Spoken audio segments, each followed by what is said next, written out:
Hello, Assalamu alaikum. I am from first professor of DVM.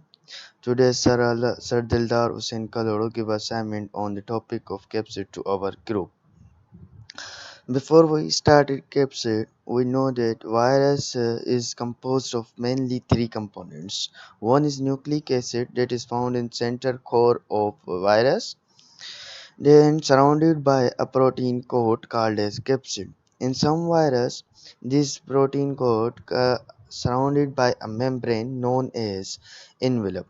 So virus is composed of three components. One is nucleic acid, and second one is capsid, and third is membrane or envelope.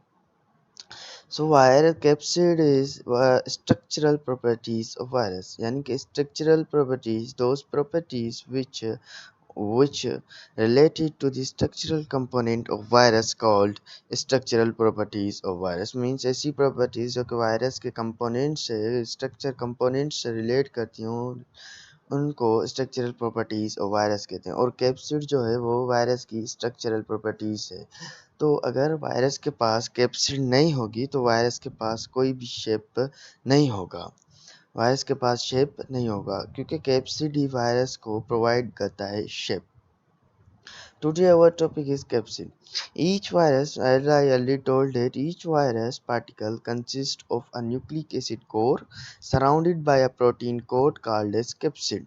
जितने भी virus होते हैं उन सब में जो nucleic acid होता है वो सराउंड होता है प्रोटीन कोट से या प्रोटेक्टिव लेयर कहें या प्रोटेक्टिव कोट कहें जिसे कैप्सिड कहते हैं। Capsid it is composed of number of subunits called capsomers. ये capsomer जितने भी capsomers होते हैं numerous capsomers are joined together form capsid. अगर मैं आपसे कहूँ वायरस की शेप डिपेंड करती है कैप्सिड पे या अरेंजमेंट ऑफ कैप्समर्स ये दोनों सही। वायरस की शेप दोनों पे डिपेंड करती है, कैप्सिड पे भी डिपेंड करती है और अरेंजमेंट ऑफ कैप्समर्स पे भी करती है। वायरस में मेनली थ्री शेप्स होती हैं। One is spherical actually polyhedral, helical, cylindrical or rod-like and complex.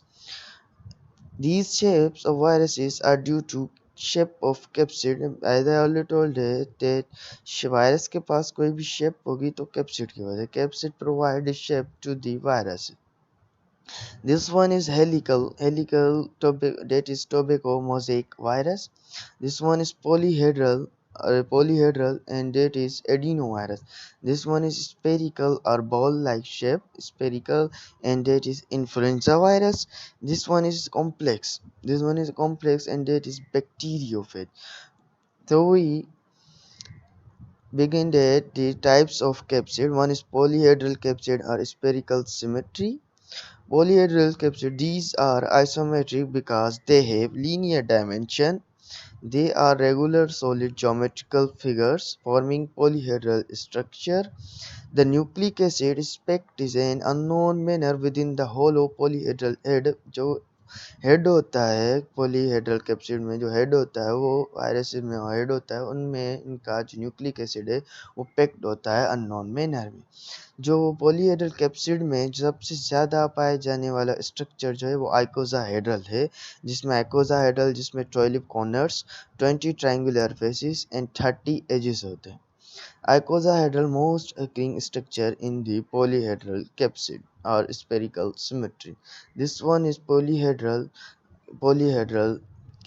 virus and that is adenovirus. Adenovirus देखिए अब डीएनए अंदर डीएनए जो फ्यूज है अंदर अननोन मैनर में, ये है polyhedral capsid. There are two types of capsomers, pentamers and hexamers. पेंटामेर्स जिसमें 5 मोनोमर्स होते हैं और ये सिचुएटेड होते हैं कॉर्नर्स पे।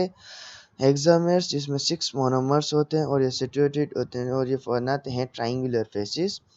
जो नेक्ड पॉलीहेड्रल कैप्सिड, इनके पास कैप्सिड तो होगी लेकिन कैप्सिड के ऊपर प्रोटेक्टिव लेयर यानी कि मेम्ब्रेन या इन्वेलप नहीं होगी। ऐसे वायरसेस जो उन वायरसेस जिनमें नेक्ड पॉलीहेड्रल कैप्सिड हो, ये वो वायरस हैं polio virus, adeno virus and papilloma virus. इनके पास कैप्सिड होगी लेकिन नेक्ड होगी, मेम्ब्रेन नहीं होगी। ये पॉलीहेड्रल इन्वेलप वायरसेस मीन्स इनके पास कैप्सिड भी होगी, कैप्सिड के ऊपर लेयर मेम्ब्रेन जिसे हम इन्वेलप कह रहे हैं। हर्ब्स सिम्प्लेक्स इन वायरस पॉलीहेड्रल इन्वेलप वायरस में हर्ब्स सिम्प्लेक्स वायरसेस आ जाता है। लेकिन दिस वन इज examiners 1 2 3 4 5 6, ये 6 मोनोमर्स होते हैं इसमें, और 6 कॉर्नर्स और 6 एंगल्स बनाते हैं, और ये 6 एंगल्स ये hexamers. And this one is pentamer. Pentamer 1 2 3 4 5, this is pentamer, और ये कॉर्नर्स पे सिचुएटेड होते हैं। Now second type is helical capsid और helical symmetry. The helical capsid जिसमें monomers arrange in a helix around a single rotational axis, इसमें जो monomers होते हैं वो हेलिक्स शेप या क्विल शेप में होते हैं, एक ही एक्सिस पे अपने आप को रोटेट कर रहे होते हैं, जिससे वो क्विल शेप बनाते हैं। हेलिकल कैप्सिड में भी नेक्ट हो सकता है, या तो उसके अंदर कोई मेम्ब्रेन नहीं होगी कैप्सिड के ऊपर, जिसमें आप कहा जाता है टोबैको मोज़ेक वायरस, या सराउंडेड होगा इन्वेलप से, जिसमें आ जाता है इन्फ्लुएंजा वायरस। जो most extensively studied helical capsid में हम जिस सबसे ज़्यादा जिस वायरस की स्टडी करते हैं वो है tobacco mosaic virus. This is this is देख एक ही एक्सिस पे जो कैप्सूमर्स हैं वो खुद को रोटेट कर रहे हैं और शेप बना रहे हैं हेलिक्स या coil shape, and helical capsid is tobacco mosaic virus. Now third type is complex symmetry.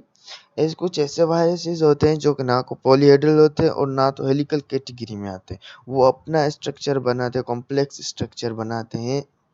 जैसे पॉक्स वायरस है, वैक्सीनिया वायरस है, लार्ज बैक्टीरियोफेज, ये अपना इंटरनल स्ट्रक्चर बनाते हैं, इसलिए ये कॉम्प्लेक्स सिमेट्री में आते हैं। They have complex internal structure with a वर्टिब्रिक shaped exterior. जो लार्ज बैक्टीरियोफेज है वही भी इलाबोरेट करता है पॉक्स वायरस से। जो हेड है, इनका जो हेड होता है वो सिंबल होता है आइकोसाहेड्रॉन्स इन कंटेंट, यानी icosahedron it is the most occurring structure of polyhedral capsid. ये कंटेंट डीएनए होता है, इन हेड में डीएनए होता है या तो आरएनए होता है। द टेल जो होती है वो collar joining it to head, जो टेल जो है वो कॉलर से हेड को मिला रहे होते हैं, and a central hollow tube, a sheet surrounding by a tube and complex base plate. This one either base plate होती है, this one is sheath, this one is collar, and there is tail fibers. tail fibers जो कि responsible होते हैं virus की attachment to bacterial surface. अगर virus को attachment चाहिए तो टेल फाइबर्स अटैचमेंट प्रोवाइड करते हैं। Thank you. I am group leader Zishan Samad Member, and these are my team contributors. Team contributors are group members, assignment on the capsid and submitted to Sir Dildar Hussain Kaloro. Thank you guys and support our Sir page. Learn from microbiology.